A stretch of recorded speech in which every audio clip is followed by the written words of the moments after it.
Tu reçois un courrier particulier. Il y a Incroyable. une patiente de l'hôpital psychiatrique Saint-Jacques, qui est donc à côté de ton premier établissement, qui a exprimé sa gratitude envers la maison Run.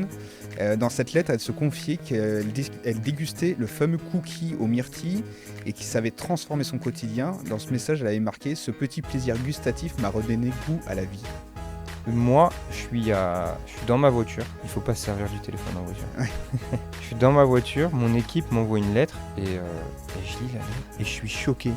Je lis le truc, je dis mais en fait j'y crois pas, je me dis mais c'est incroyable. Et je dis vous avez la personne parce que je veux tout de suite la remercier. Tu vas aller la voir. Et la récompenser, ouais. Et lui donner plein de cookies, merci. Et ils me disent non, elle est venue de façon anonyme déposer ça. Et Julie Day, elle découvre la lettre, elle m'envoie un message, elle aussi elle y croit pas. Enfin on se dit mais c'est dingue ce qui se passe. On a sauvé, enfin est-ce qu'on est vraiment des sauveurs? Enfin je me dis mais on n'est pas des pompiers, on est pâtissiers. On a 2 pâtisseries, on fait pas autre chose. Et là on met ça sur les réseaux. On a France Bleu, Loire-Océan, enfin on a plein de contacts de radio. Ensuite M6 qui nous appelle. Il y a BFM TV aussi qui m'appelle le matin. Le matin je réponds au téléphone. Enfin nous on est toujours dans la recherche, hein. Donc on publie sur Instagram, il y en a d'autres qui relayent l'info.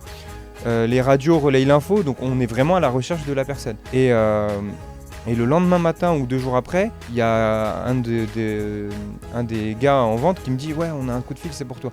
Je réponds « Oui, bonjour, on voudrait passer cet après-midi pour faire un interview ». Je disais oui à tout parce que je veux absolument retrouver la personne. BFM TV qui débarque à la boutique. Et j'avais pas capté, moi, qui s'était présenté en mode BFM TV. Je dis « Incroyable !»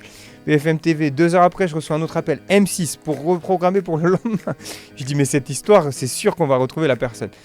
Le jour où j'ai rendez-vous avec M6 à 16h, j'ai prévu d'arriver à la boutique 15h45, j'étais à l'autre, donc le temps que je me déplace. 15h30, ma soeur m'appelle, la personne est là. Je dis le truc de dingue. Donc c'est-à-dire qu'elle est là, il y a M6 qui débarque, on n'a plus forcément besoin.